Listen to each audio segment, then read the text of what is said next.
We want the whole support system and the individual to be educated and empowered. We know a lot of people currently have type 2 diabetes, but we also know that there's an estimated 66,000 individuals in Kansas that have diabetes that aren't aware of their diagnosis. And so the more that we can educate and empower individuals to start improving their dietary intake and becoming more physically active, to make those changes in their behavior now to prevent the diagnosis of diabetes in the future. Diabetes is a disease that occurs when blood glucose or blood sugar is too high. It affects about 37 million Americans, including adults and youth. November is National Diabetes Month, a time when communities and organizations team up to bring attention to this disease. K-State Research and Extension offers a health and wellness program that helps participants learn strategies to lessen the health risks of diabetes.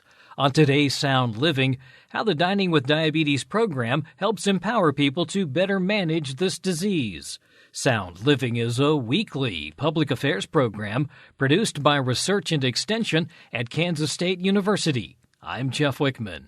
Southeast Research Extension Center Family and Consumer Sciences Specialist and State Director of Dining with Diabetes, Christina Holmes, says the program consists of a series of 4 classes that includes learning, demonstrations, physical activity, and tasting healthy foods. Christina, maybe some of the reasons why Extension got involved with the Dining with Diabetes program. Kansas State Research and Extension identified that the capacity of training extension agents throughout Kansas could help educate and empower individuals with type 2 diabetes or at risk for diabetes to improve their health outcomes. Also, one of the kind of leading factors along those same lines is the fact that this is a disease that is known as being one of those expensive diseases. Absolutely. According to the American Diabetes Association, over 11% of adults residing in Kansas have diagnosed diabetes. An additional 35% of Kansas adults have prediabetes. So thinking about the cost that it has on Kansans, diabetes and prediabetes cost an estimated $2.6 billion in Kansas each year. And that's both direct and indirect related expenses, relating from expenses for medical care to decreased productivity in the workplace. Talk a little bit then about how this program, first of all, who it's specifically designed for, but then some of the things that it may do to help cut down on those costs. Sure. This program is designed for anyone with type 2 diabetes or any adult with type 2 diabetes, prediabetes, family members, caregivers, and support systems. So K-State Research and Extension knows that not only the individual needs education, but those other individuals in their lives also need to be educated so they can support and empower the individual. We have identified through the Dining with Diabetes program that providing people with the education of what dietary changes they need to make and empowering them to make changes in their physical activity level can improve their health and their health outcomes. So if we have an individual that gets healthier, that improves their blood glucose control, they feel better, they're more equipped to control their diabetes, and so as a result, their healthcare costs hopefully will go down. The important thing there, I think, that you talked about was the fact that this is not just meant for those who have prediabetes or type 2 diabetes, but family members and caregivers too. Absolutely. We want the whole support system and the individual to be educated and empowered. We know a lot of people currently have type 2 diabetes, but we also know that there's an estimated 66,000 individuals in Kansas that have diabetes that aren't aware of their diagnosis. And so the more that we can educate and empower individuals to start improving their dietary intake and becoming more physically active, to make those changes in their behavior now to prevent the diagnosis of diabetes in the future. In terms of the objectives of the program, is it basically follow along kind of the educational aspect? Absolutely. This program is designed to not only provide education, but also support. The program's focus is to help individuals learn strategies to lessen their health risk of diabetes. The program objectives include increasing knowledge about nutrition, learning basic diabetes information, and learning how to prepare healthy foods. The course supports participants in making changes in their daily health behaviors to help better manage their diabetes and improve their overall health. Let's go into a little bit more depth here in terms of really what are kind of the 4 classes that you do as part of this program. The first just focuses on learning. What goes on as part of the learning process? The program includes a series of 4 classes, each with learning, cooking demonstrations, physical activity, and the opportunity to taste healthy foods. In the first class, the participants become more aware of what diabetes is, the health risk associated, and maybe other chronic conditions that there may be an increased risk for developing if diabetes isn't controlled. From that initial class, then we move into nutrition. They learn about the foods in their diet that maybe will impact their blood glucose control and how we can make dietary changes in order to improve blood glucose levels. We also learn about the fats in our diet and the protein and the importance of eating a balanced dietary intake. And the last class is a summary. We learn about how all this can be put together to improve our health and our health outcomes. During each class, those participants set personal goals, things they can make small changes in their daily routine in order to help improve blood glucose control and the way that they feel. The demonstrations, that's something that you do just collectively together as a class? Absolutely. So we not only know that individuals need to learn how to control their blood sugar levels, we also want them to feel empowered to be able to go home and prepare healthy foods. And so we do cooking demonstrations with each class, a variety of foods ranging from breakfast to lunches to entrees and desserts. Because we know that the individuals want to have healthy foods, but we also know it wants to taste good.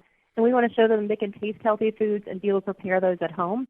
And so participants can engage with the instructor and be able to prepare those foods and feel more comfortable cooking at home. I assume that's probably one of the biggest fears is the fact that once you're diagnosed, you have to change your diet, and people are probably thinking, I'm not going to be able to eat anything. There's nothing I'm going to like. There's probably some, I guess, nerves about just what they can eat and what they can't eat. Absolutely. So when you get diagnosed with diabetes, there's a range of emotions that individuals encounter, but it's scary to have to change your dietary intake and not sure what you should do to improve your blood sugar control. But that's the most exciting part about this class. Participants come to Dining with Diabetes and they leave empowered.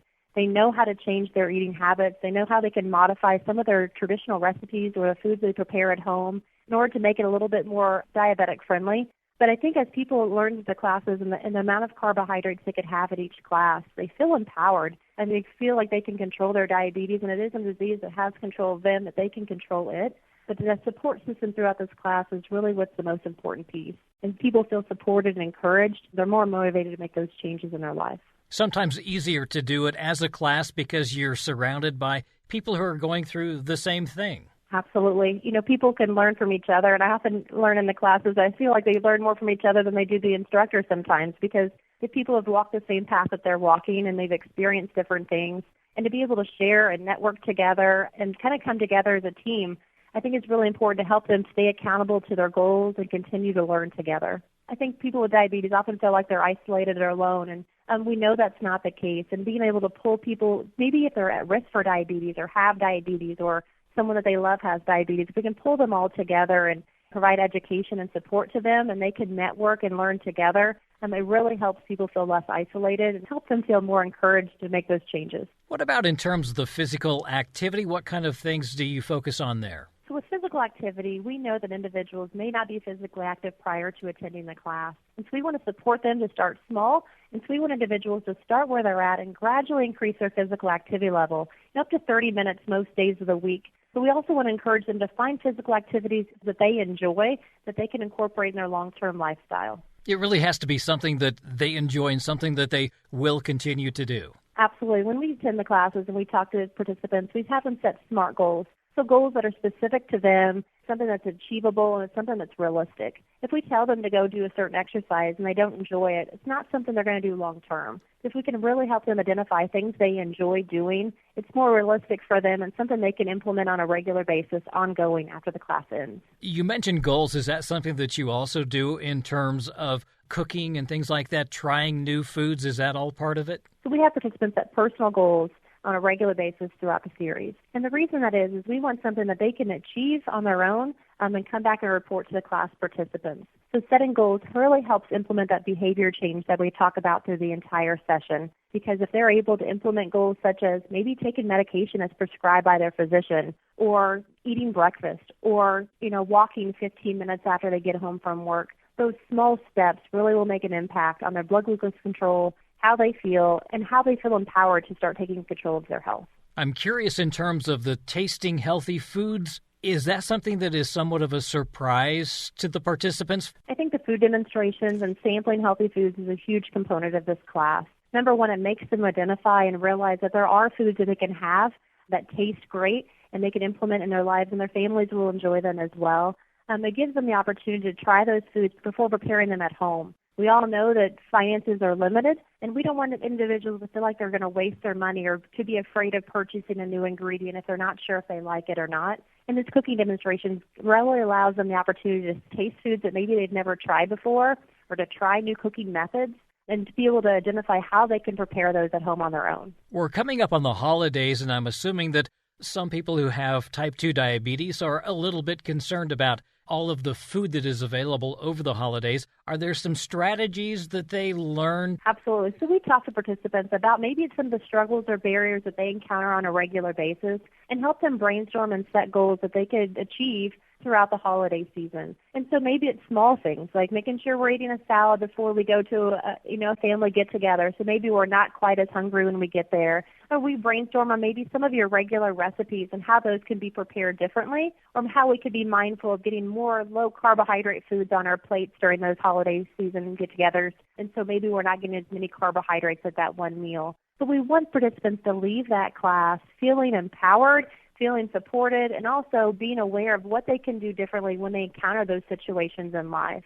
We know that there's going to be celebrations and get-togethers and parties, and we want participants to feel like they can still be included and attend those things, but also keep their blood sugar under control. And really the fact that there is so much focus on behaviors throughout the training probably sets them up for success when it comes to large gatherings and holidays. Absolutely. We want participants to leave this Dining with Diabetes course and feeling equipped to be able to go to birthday parties, family get-togethers, and holiday celebrations. We don't want diabetes to be something that's isolating to them or making them feel like they aren't included. And so we make an effort in these classes to brainstorm and talk about potential barriers that they'll encounter and how they can navigate through those barriers and still be successful. Because ultimately, we want the participants of this class and individuals with diabetes to live healthy lives, and helping them brainstorm on how they're going to overcome those barriers. It's important for them to feel motivated and supported throughout this entire process. That's another benefit of having a support system or a friend attend the classes with them. It helps with accountability, but also helps that support system at home. So they're preparing foods the individual can have,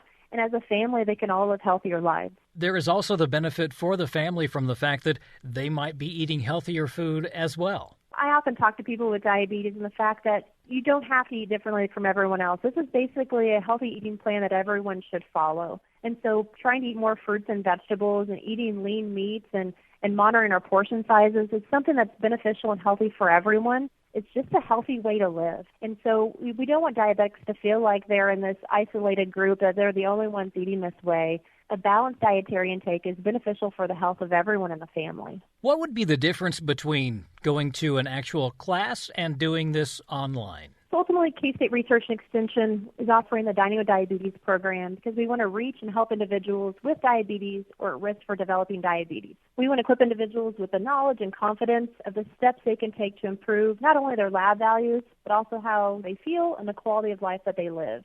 But we also understand that there's gaps in accessing diabetes education, and whether it may be through transportation, work schedules, or family schedules. And as a result, this virtual class really offers a component for someone to attend if they prefer to learn independently, or maybe their work and life schedule is conflicting with the schedule of a local class. So we know learning styles vary from different adults. So we want the option for people to learn about their diabetes to be present for anyone in Kansas. And so this virtual format has been a great solution for that. Individuals can go and they learn the exact same curriculum and have that support system from their instructor, and they can learn to make those changes in their dietary and physical activity routine to improve their health outcomes. And they're able to do demonstrations as well? Unfortunately, in the virtual format, you lack the opportunity to try the cooking demonstration samples, but we have the recipes available for participants, and there's recordings and demonstrations available online for those participants to view in order to feel more equipped to prepare those recipes at home. If someone would like to participate in this program, how can they do that? The Dining with Diabetes program is taught by trained extension professionals throughout many counties in Kansas in both the on-site and virtual formats. If you're interested in learning more about the program or to connect with an upcoming class taking place near you, contact your local K-State Research and Extension office, or you can contact me at 620-421-4826. That's Southeast Research Extension Center Family and Consumer Sciences Specialist and State Director of Dining with Diabetes, Christina Holmes. To learn more about the program, do an online search for Kansas Dining with Diabetes or contact your local county or district extension office. Sound Living is a weekly public affairs program produced by Research and Extension at Kansas State University. I'm Jeff Wichman, and this is the K-State Radio Network.